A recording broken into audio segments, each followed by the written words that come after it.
여자들이 갈 때 경비병 중 몇이 성에 들어가 모든 된 일을 대제사장들에게 알리니 그들이 장로들과 함께 모여 의논하고 군인들에게 돈을 많이 주며 이르되 너희는 말하기를 그의 제자들이 밤에 와서 우리가 잘 때에 그를 도둑질하여 갔다 하라. 만일 이 말이 총독에게 들리면 우리가 권하여 너희로 근심하지 않게 하리라 하니 군인들이 돈을 받고 가르친 대로 하였으니 이 말이 오늘날까지 유대인 가운데 두루 퍼지니라. 11 제자가 갈릴리에 가서 예수께서 지시하신 산에 이르러 예수를 배웠고 경배하나 아직도 의심하는 사람들이 있더라. 예수께서 나와 말씀하여 이르시되 하늘과 땅의 모든 권세를 내게 주셨으니 그러므로 너희는 가서 모든 족속을 제자로 삼아 아버지와 아들과 성령의 이름으로 침례를 베풀고 내가 너희에게 분부한 모든 것을 가르쳐 지키게 하라. 볼지어다 내가 세상 끝날까지 너희와 항상 함께 있으리라 하시니라. 아멘. 11절입니다. 여자들이 갈 때 경비병 중 몇이 성에 들어가 모든 된 일을 대제사장들에게 알리니 부활을 목격한 두 종류의 사람들, 예수님을 알고 있던 여인들과 경비병들, 여자들은 천사의 지시를 따라서 이 부활의 사건을 제자들에게 알리기 위해서 갔고 경비병 중에 몇은 이 사실을 그들을 보낸 대제사장들에게 일부가 그렇죠. 로마의 군인들은 이 식민 통치의 주체잖아요. 뭐하러 이 식민지 지배에 있는 그런 사람들에게 가서 보고를 이렇게 하겠습니까? 그래서 이렇게 보고를 한다는 것 때문에 어떤 주석에는 이 군인들이 아마 성전에 속해 있는 그런 사람이 아닌가. 근데 이 성경은 이 사람들이 로마 군인이라고 이렇게 명백하게 얘기하고 있거든요. 그러니까 우리가 유추해 볼 수 있겠죠. 이 로마 군인들이 돈이나 이런 것에 미연에 사주를 받은 그런 정황이 있습니다. 그 이후에도 있고. 그래서 이 대제사장들에게 있는 그대로를 알리니 엄청나게 두려웠겠죠. 무섭고. 그들이 거짓이라고 생각했던 일들이 이 로마 군병들에 의해서 사실임이 그들에게 밝혀지고 그들이 거짓일 거라고 생각했던 것이 진실로 밝혀지는 그런 순간이죠. 여기서 우리는 자유의지의 무서움을 다시 보게 됩니다. 우리는 이 놀라운 사실을 눈으로 목격하고 들었다면 자연스럽게 회개와 통회 이것이 나올 거라고 생각하지만 이들의 반응은 그렇지 않죠. 그들이 가는 길을 돌이키지 않고 회개는 돌이킨다는 얘기거든요. 자기 갈 길을 그대로 가는 가던 대로 가는 이 관성의 놀라운 법칙. 돌이킬 만한 상황이지만 돌이키지 않는 도리어 그들의 가는 길을 굳히기 위해 자기들 나름대로의 인본주의적인 방법들을 동원하기 시작합니다. 그들이 장로들과 함께 모여 의논하고 장로들 대제사장들 서로 족수였다고 이렇게 같이 나눴습니다. 이들이 함께 모여서 일치단결해서 헛된 일들을 또 꾸미고 있습니다. 허사를 경영하는 성경에 나와 있는 고발 그대로 이 헛된 일을 다시 하고 있습니다. 군인들에게 돈을 많이 주며 이르되 너희는 말하기를 그의 제자들이 밤에 와서 우리가 잘 때에 그를 도둑질하여 갔다 하라. 지금 이런 거짓말을 하도록 뇌물을 주고 이들을 설득하고 있습니다. 로마 군병들은 역사상 최강의 군대입니다. 최강의 군대는 뭐 팔뚝이 굵어서 최강의 군대가 되는 게 아니라 그만큼 군기가 무시무시했죠. 그들이 가지고 있는 무기, 그리고 훈련 방식, 그리고 전쟁하는 스타일, 이런 것들이 정말 기계와도 같이, 살인병기와도 같이, 그리고 이 군기는 정말 무시무시했습니다. 그 어떤 사람이 잘못되면 이 그 사열종, 그 군인들이 서는 이런 그 횡과 오를 이렇게 맞춰서 네모 박스처럼 이렇게 세워놓고 그 숫자, 그날 그냥 그 주사위를 던져서 나오는 그 숫자대로 그 잘못하는 한 사람 주변으로 예를 들어서 5라는 숫자가 나오면 그 5칸을 이렇게 간 다음에 그 5칸 간 그 사람들도 아무 죄가 없는데 죽여버립니다. 앞뒤도 마찬가지고. 이게 자기가 잘못하면 자기 혼자 죽으면 되는데 아무 잘못이 없는 동료를 죽게 만드는 무서운 벌이죠. 정신적인. 징벌이 자기 개인에게 오는 것, 이거는 그냥 감수할 만한 일일 수도 있습니다. 근데 이 정신적인 것들을 완벽하게 이렇게 굴복시키기 위해서 그 사람의 불순종 하나가 또는 실수 하나가 다른 동료들의 그 무고한 죽음을 보도록 만드는 끔찍한 일이죠, 이게. 인간으로서 할 수 있는 가장 그 강력한 기속적인 조치입니다. 근데 경비를 서다가 잔다? 있을 수 없는 일입니다. 전쟁 중에서도 그 리더가 부르는 그 호각 소리를 들어야 합니다. 전쟁을 하면서 그 정신없는 그 목숨을 걸고 하고 있는 전쟁에서도 전쟁을 하다가 호각이 바뀌면, 호각 소리가 들리면 그것을 듣고 뒷열에 있는 사람들이 앞열로 가고 앞열에 있던 사람이 뒷열로 오고, 이게 전쟁 중에 가능한 일인가? 그 정도로 강력한 군기가 있었습니다.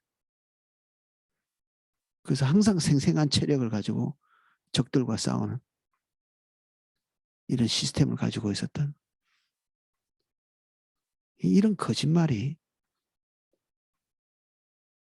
뭐 대충 될 것 같지만 우리는 뭐 조금 졸 수 있고, 뭐 이 경비서다가 조금 졸 수 있고, 우리 아파트에 경비 서는 아저씨들, 나이 많은 어른들 거기서 알바 비슷하게 하시면서 밤 되면 주무시는 것처럼 어림도 없는 일입니다. 그런 일들이 이 로마 군대에서는.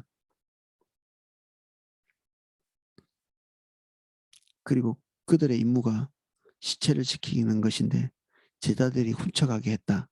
이것도 말도 안 되는 얘기고, 그리고 이런 일을 했을 때 용서나 용납이 가능하다. 이것도 있을 수 없는 일입니다. 뭐 종합적으로 말하면 말도 안 되는 거짓말을, 근데 놀랍게도 이러한 거짓말이 어떤 사람들에게는 복음입니다. 어떤 사람들에게는 그들을 살리는 복음이 되는 거죠. 그래서 맞든지 안 맞든지 냉큼 받아들이는 종의 기원이라는 이 진화론적인 관점이 나왔을 때 그게 맞든지 안 맞든지 상관없이 그것이 복음과도 같이 받아들여지는 사람들이 있었습니다. 하나님이 없었으면 좋겠고 자기 마음대로 인생을 꾸려갔으면 좋겠는데 그들이 조상들로부터 쭉 들어왔던 그 하나님의 존재라는 이런 것이 그들을 목을 죄는 마지막 어떤 벗어나지 못하게 하는 올무 같은 것이었는데 다윈의 진화론 이 종의 기원이라는 책이 나오자마자 그 사실성 여부에 대해서 의심도 이 저자인 본인은 어떤 부분에서 의심을 하는데 그것을 읽는 자들은 의심의 여지를 갖지 않고 받아들이는 바라던 바, 기대하던 바, 원하던 바 인간이 그 저절로 그냥 생겼다고 하는 그런 얘기를 해주기를 기다렸는데 그런 것이 오는. 그래서 어떤 이에게는 예수 그리스도의 부활의 복음이 그것이 복음이지만 어떤 이들에게는 이 거짓말이 복음이죠. 이 거짓말이 지금까지도 유대인 사이에 있고 어떤 문헌에는 이단적 문헌이지만 이 제자들이 예수님의 시체를 도둑질해 갔다 이 내용이 기록되어 있는 그런 문서도 있다고 합니다. 어떤 이에게는 기록에 남겨야 될 만한 그런 희소식이 되는 거죠. 이 못된 이 거짓말이.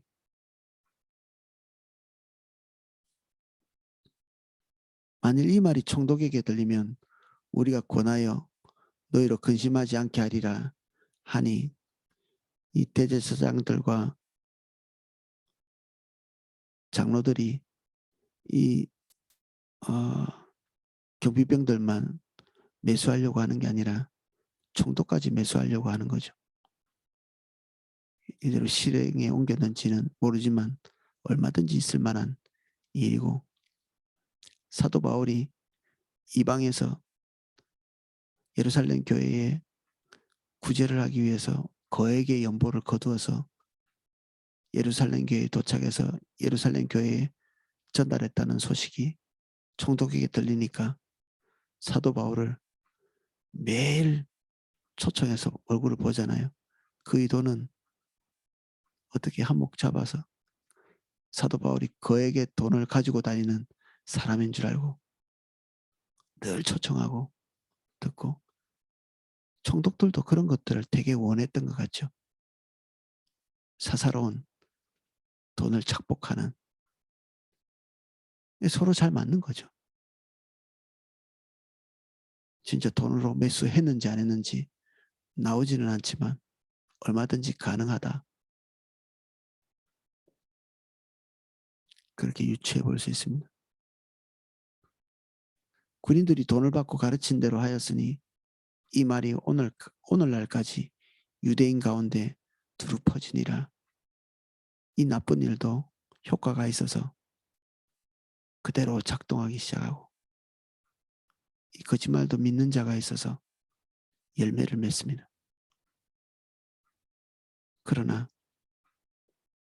예수님께서 그 제자들에게 말씀하시고 당부하시는 바 부활의 복음 그것에 대해서 다시 당부하십니다. 16절 11 제자가 갈릴리에 가서 예수께서 지시하신 산에 이르러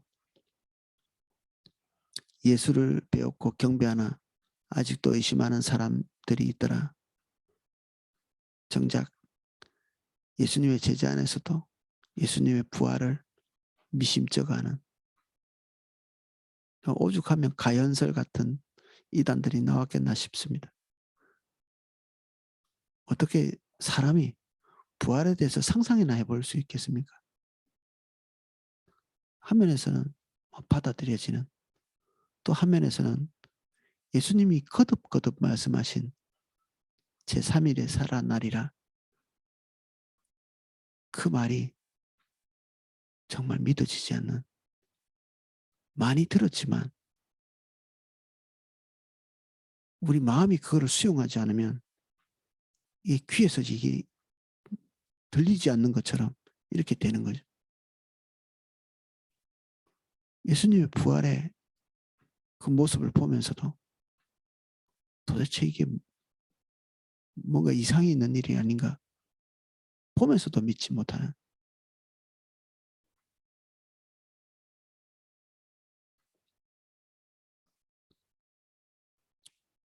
아직도 그러한 제자들 그룹 추석에는 뭐 이런 얘기도 있습니다. 예수님의 제자 사도는 아닐 것이다. 이렇게 사도들이 설마 이렇게 예수님의 부활을 의심했겠나? 그 나머지 제자들이겠지. 저는 별로 그렇게 믿어지지 않습니다. 사도들의 행동을 우리가 앞에서 봤습니다. 누구보다도 그 인정사정 없이 내팽개치고 도망치고, 베드로는 저주까지 하고, 마가 요한은 그 입은 혼이불까지 다 벌거벗은 채로 도망가는, 어떻게든지 좀 사도들이라도 좀 이렇게 좀 보호해주고 싶은 신학자들의 그 어떤 착한 마음. 근데 그들의 행동을 기록한, 우리가 앞에서 살펴봤던 이런 기록들을 볼 때 별로 믿어지지 않죠. 그래, 믿음이라는 것들이.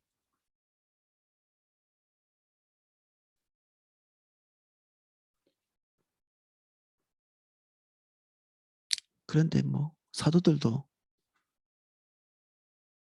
그러한 모습이지만 교회의 기둥인 것만은 틀림없습니다. 열두 사도들, 예수님께서 교회의 기둥으로 하나님 나라의 복음의 기둥같이 그렇게 세워가십니다.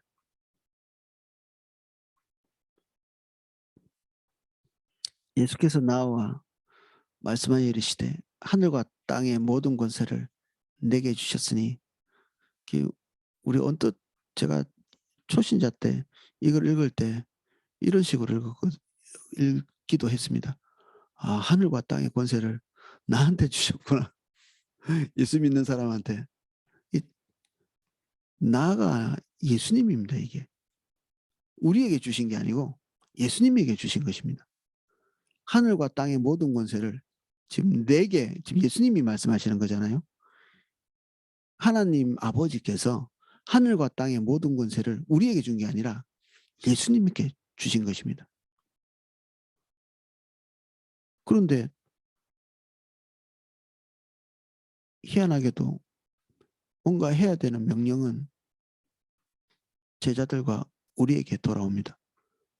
그러므로 너희는 가서 모든 민족을 제자로 삼아 아버지와 아들과 성령의 이름으로 침례를 베풀고, 너희가 가서 예수님께서 하신 모든 일을 고스란히 답습하도록 말하고 있습니다. 기묘하죠. 권세와 권능, 이런 것을 가지고 예수님께서 이 3년 공생의 기간 동안에 가르치고 기적을 베푸시고 사람들을 치유하시고 하셨는데, 이런 권능이 예수님께 있는데 그런 것이 주어지지 않은 제자들에게 동일한 일을 하라. 예수님이 가르친 것을 가르치고 침례를 주고 또 예수님이 행하신 대로 병자도 낫게 하고 내가 너에게 분부한 모든 것을 가르쳐 지키게 하라.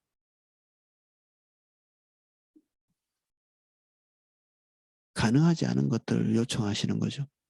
예수님께서. 우리에겐 그런 권능이 없습니다. 예수님에게는 권능이 있지만 모든 것의 미심쩍은 우리의 의심을 타개하는 약속이 맨 마지막 줄에 나옵니다. 내가 세상 끝날까지 너희와 항상 함께 있으리라 하시니라. 세상 끝날까지.